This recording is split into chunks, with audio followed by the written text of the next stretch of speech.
Hello and welcome to the Crimson Stitchery, a video channel about making all things that are beautiful and useful.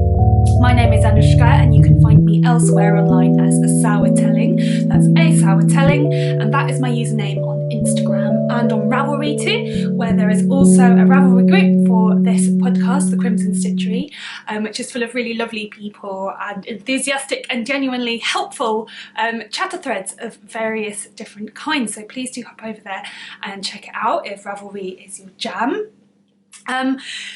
Just a quick disclaimer right at the top of this video. I am grabbing a very small amount of time in my day in order to film this because I'm really excited to share quite a bit of news with you guys. But it is making me feel the pressure a little bit because I am quite literally clock watching over there. So yes, but I'm very happy to be doing this. I've been wanting to record because last week I took a week off recording as I was working on the pattern for the birch ply socks, which I've got here in my knitting basket, which is my latest and second sock pattern for the Crimson Stitchery. So I'm going to be talking a little bit about that today, and to be honest with you, this is just a sock heavy episode, so you know, sock knitters, this is for your delight. And anyone that isn't a sock knitter yet or is maybe a little bit unconvinced, hopefully by the end of this short video I might have found a way to change your mind. So let's start with what is in my knitting basket, and we'll just go from there. Let's start with the birch ply socks. So as I said, I'm really happy to be presenting these to you today because fingers crossed that the stars have aligned and the knitting pattern is now up on Ravelry. This is something that I've been working really hard on for a number of months, but really upped the ante over the last couple of weeks. For those of you who are wondering anything about me and knitting patterns, I basically used to write and design knitting patterns when Ravelry first started, which is over 10 years ago.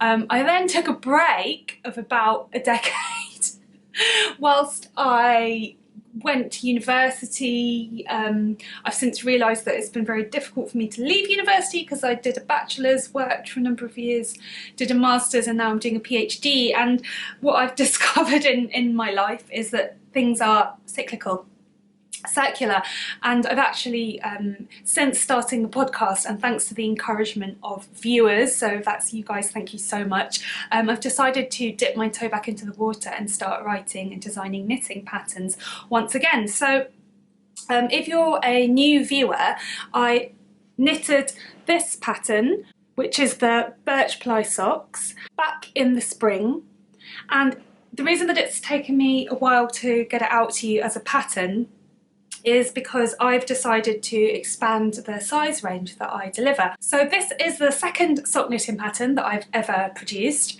and it follows the theme of my first pair of socks, the red brick socks, in that it's actually written for 2 different yarn weights, and this second grey sample is what I have been working on in the last couple of weeks since filming an episode for you guys.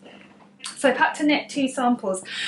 So my building block sock collection is aimed at primarily beginners and improvers, but also, you know, lovers of sock knitting amants. I'm not quite sure, enthusiasts, not quite sure what the best word for that is.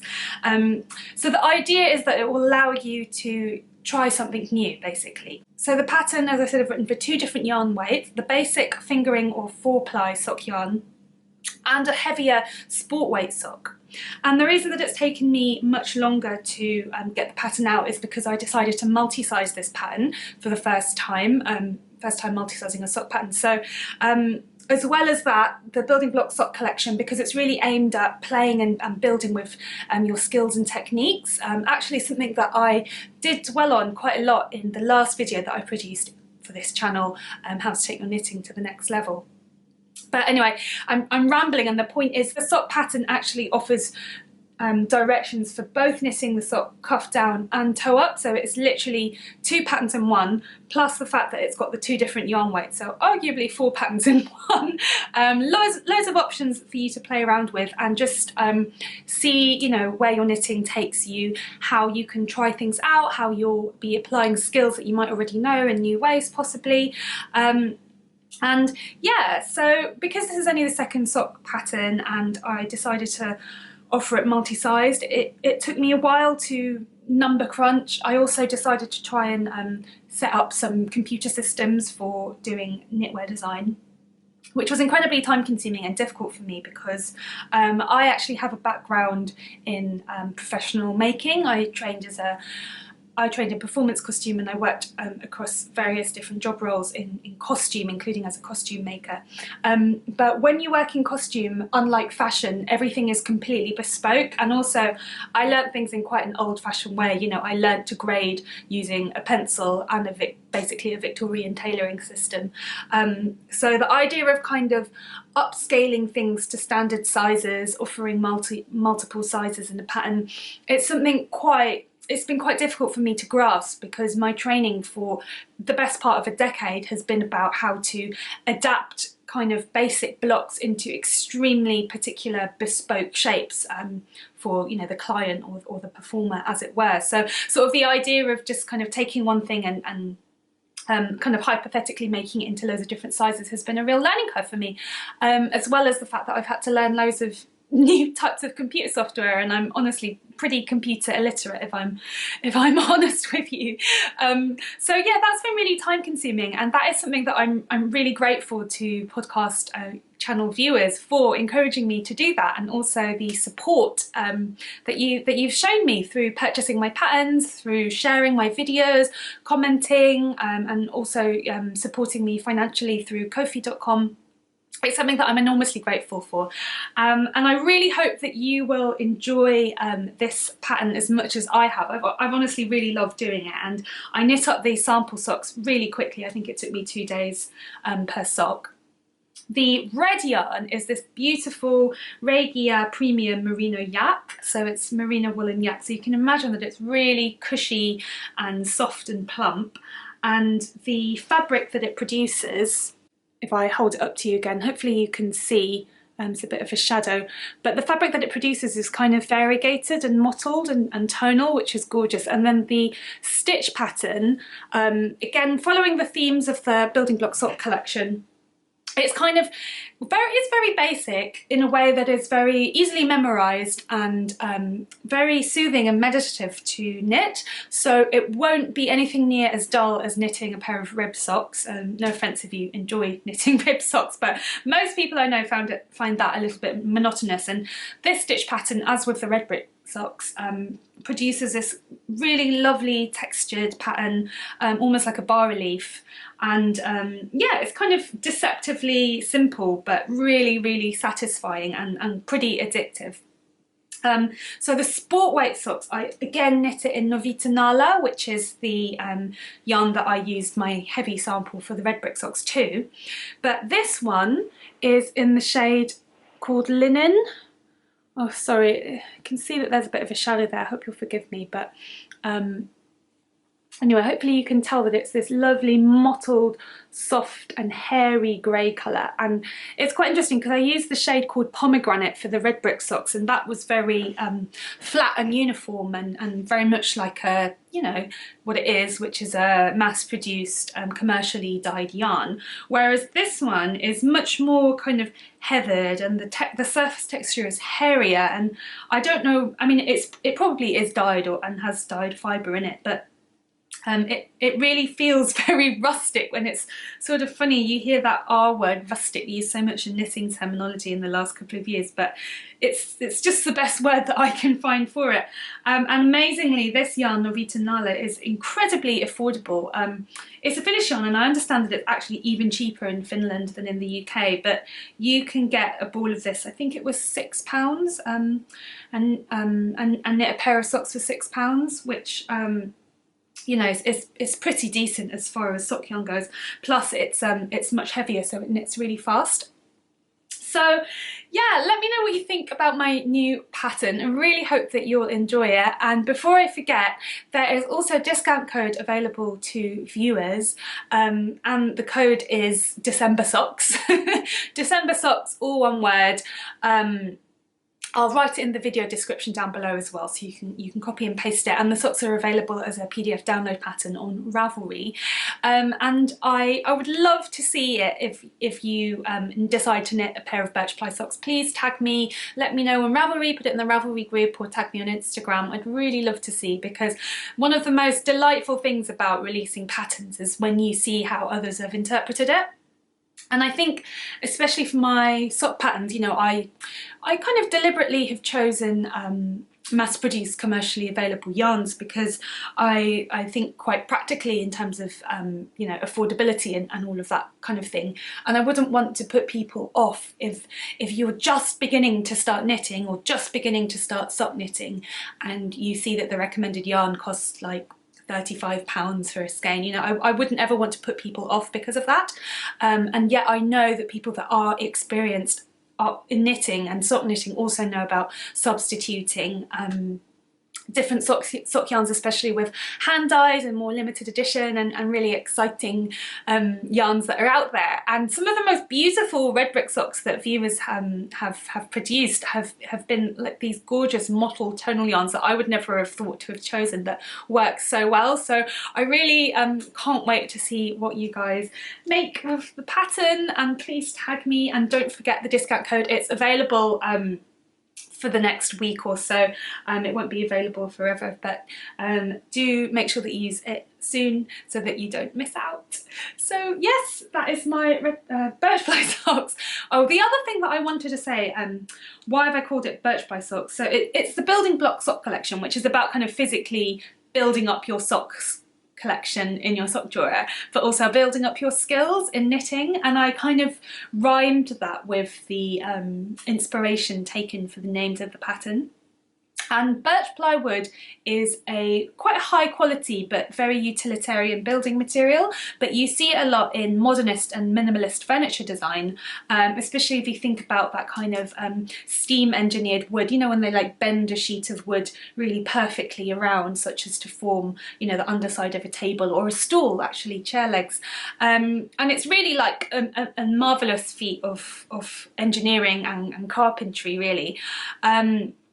And what's really characteristic about it is the kind of the stripes at the edge of the plywood. And it's really that kind of feeling that I wanted to bring into my sock, that, you know, it was kind of very minimalist and yet had this little bit of detail. You know, it seems utilitarian, a pair of socks, and yet had that little edge to it along the edges. So sorry, that's a bit of a pun, but that was completely unintended. And it was sort of that feeling of the stripes that I really wanted to get in this really highly textural rib pattern. So yeah, that's the thought behind that.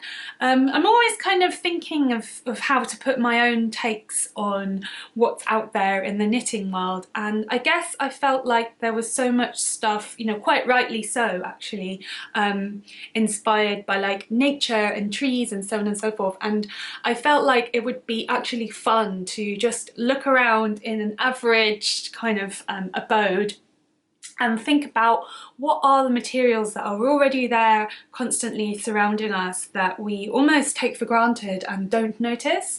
Hence, you know, red brick socks and this one birch ply. And in a way, I guess this thought may well have been sparked by a blog post that Kate Davis wrote a number of years ago when she was blogging more frequently about the sound artist and knitwear designer Felix Ford of Knit Sonic. Hello if you're watching, who I've met and is a truly, really wonderful and bubbly person, and sort of just as energetic as you might expect from her internet presence. But anyway, I remember reading this feature that Kate Davis did on Felix Ford about how Felix was walking around in her sort of suburban environment and taking inspiration from things like road signs and the kind of road markings as well. I hope I haven't got this wrong if you're if you're watching Felix. But it was sort of that kind of extremely everyday occurrence that can possibly be transformed or used in an inspirational way when it's sort of the background fabric of an urban or suburban landscape that I found quite interesting, because I feel like there's definitely this kind of knitterly idyll of this kind of rural northern lifestyle where it's all about candles and wood burning stoves, and maybe less about central heating, pointing at my radiator. And it's really lovely, and it's beautiful and seductive, and I guess it is the reality for a lot of people living in rural places and in like Scandinavia or Nordic countries or rural places in North America. But for me, you know, my surroundings are far more prosaic, so I kind of liked Felix's, what I interpreted as a very tongue-in-cheek way of looking around your landscape and sort of seeing what's there. And yeah, that's my thoughts and kind of backstory behind the birch ply sock. So that's kind of why it's birch ply, but which was birch plywood and not like silver birch trees or sort of something more beautiful. But actually, you know, ironically, part of this kind of Scandinavian minimalist, everything white with fairy lights and candles kind of imagery, actually you see a lot of birch ply furniture incorporated in that, in like I said, like modernist and minimalist furniture design. So it kind of does tie in, but I hope that that makes sense to you anyway. Long and short of it is the pattern is out on Ravelry, hopefully timed up with the release of this video. As I said, aforementioned computer phobe here. And don't forget to use the discount code December socks. So that's kept me really, really busy, if I'm honest with you. But aside from that, I've done other types of sock knitting. And that is, I have finished my second pair of festive socks. So I think I'm probably a bit late to enter all of this into the festive sock along on Stranded, but as you can see, I've got now 2 pairs, 1, 2, 3, 4 from one ball. And this yarn was just one ball of West Yorkshire Spinners Fairy Lights. And I mentioned last time, you can see that the second pair, this one I'm waggling, is much shorter because I obviously was running out of yarn. And I thought I'd also just show you the amount of yarn that I've got left from one ball. So it's really like an absolutely tiny amount. But I was quite worried that on my second sock I would have to patch in and do like a Frankenstein toe, but actually I had enough on the ball to knit that. So yeah, use some stash red yarn that's been hanging around for years for the contrast. I've got so much of it because I bought it to make a jumper, but the jumper was colour work and the yarn wasn't suitable for it because I'm a colour work novice as well as a computer novice, believe it or not. So yeah, I think the long pair I'm actually going to give away as a gift, and the short pair I've decided that I love the fold over brim cuff here, so I am going to keep that for myself. So I'm really excited to have a pair of Christmas socks for me and one to give away. And I decided to be naughty, buy some yarn.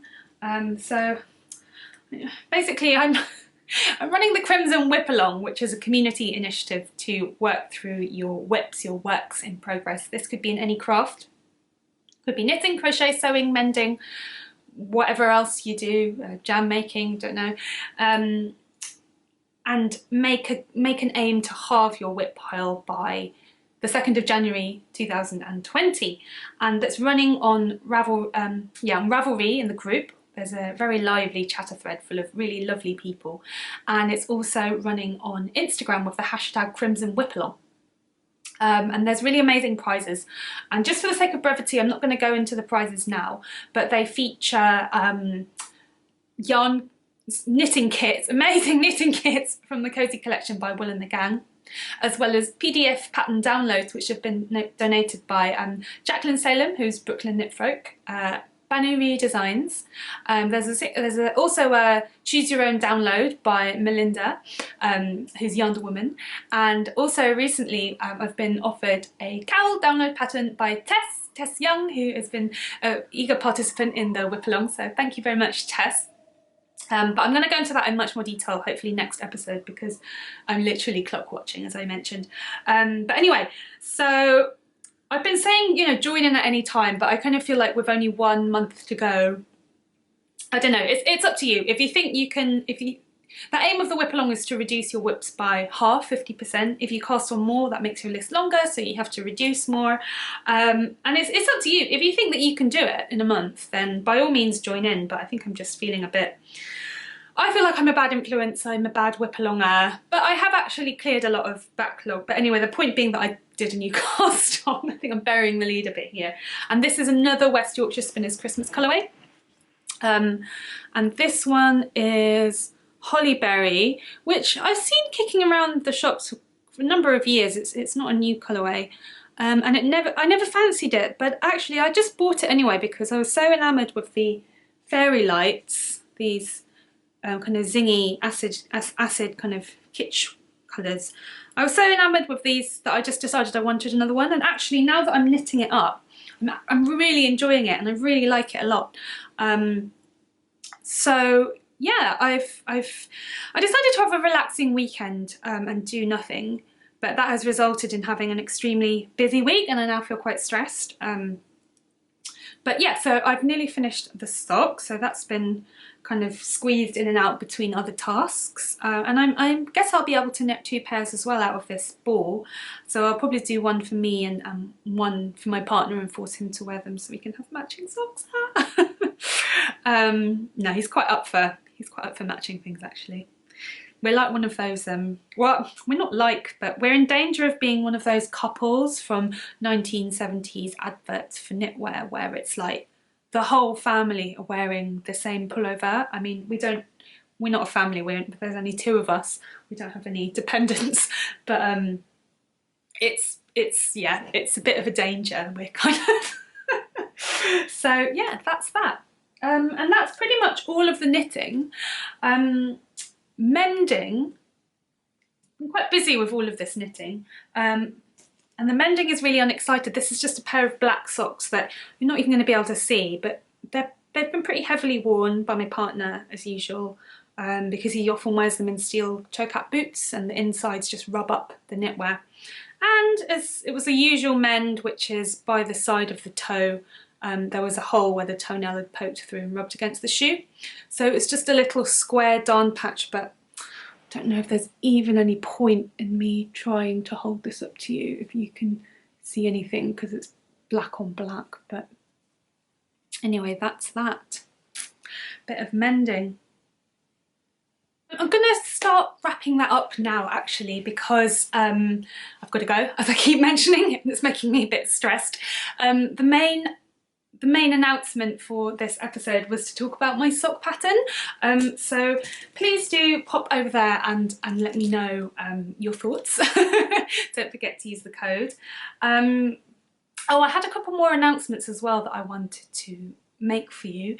One is that Unravel Festival of Yarn or Knitting? Yarn Festival is coming back to the UK, to Farnham Maltings in February 2020, and very excitingly I am going to be there giving a talk. So I will put more details up about that below the video, but I am going to be giving a talk, a sort of 45 to an hour minute lecture all about mending, and it's going to be about kind of putting mending in a historical context. And this is a talk which brings together my various different studies and professional background. As I've mentioned, I was a costume maker and I did mending and repair work on a professional level for many years. I also have a master's degree in the history and culture of fashion. So mending is something that has been, you know, had practical applications at home. It's also something that I did for a living, and also studying basically old garments and modes of dress is something that I now do for a living in my day-to-day. as a fashion studies scholar. So I'm going to be talking all about mending and giving you guys lots of practical tips about how to carry out mending at that seminar. And I'm really excited about that. I think it's going to be really lovely to deliver a talk to a knitterly and crochetly audience. It's certainly going to be very different from talking to kind of degree level students and other academics, and yeah, like I said, I'm really looking forward to it. So do hop onto the Unravel website and check out their schedule. They're also running a whole host of really interesting workshops with some quite amazing teachers, to be honest with you.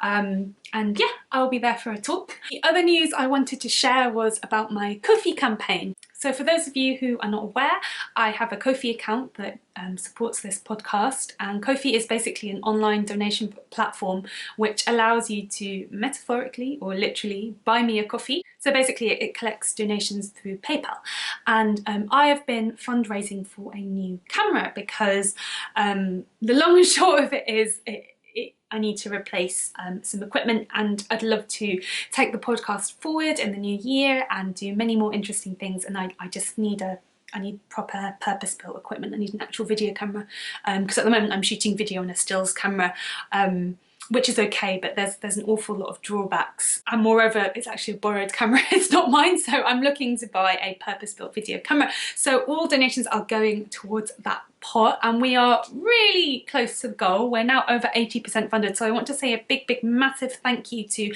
everybody who has supported the channel by buying patterns, by buying me coffee. Yeah, it's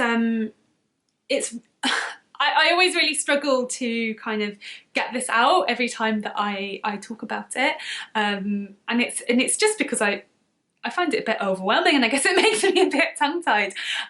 But all I'm trying to say is that your support is genuinely going back into the channel, and I really appreciate everybody who has donated to my Ko-fi account, whether you have given me a one-off donation or if you've... And also I want to kind of acknowledge the fewer people who have given me a very much larger lump sum in donation, but I'll keep that anonymous. But yeah, I just kind of wanted to publicly acknowledge everybody, you know, no matter how big or small, who have contributed. You're quite literally making this channel happen. Yeah, finding it really hard to get my words out there, sorry everyone. Yeah, I'm going to start wrapping this up because I need to make a move and go to work. Don't forget the pattern. Oh, the other thing is, I mentioned in the monthly newsletter for the Crimson Stitchery, which ought to have gone out in its December edition by the time you're watching this, hopefully, that I'm obviously not doing Vlogmas. It's not in my means to do it, so I'm not doing it quite simply. But I am considering doing a live stream Q&A, so if you are interested in that, I'm also gonna, I think I might open a Ravelry thread discussing that, where, yeah, it would be good to know if that is something that you're interested in, if that's something that you want to do with me in December, because I know everyone gets quite busy in December, or if it's something that you'd like to save for January. Just let me know your thoughts on that, and when I come up with a few different dates and times, I'll do a poll somewhere. So just let me know your thoughts on that. Alright, that's all for now. I'll see you soon with some more video chat and knitting and mending, and meanwhile, take care and have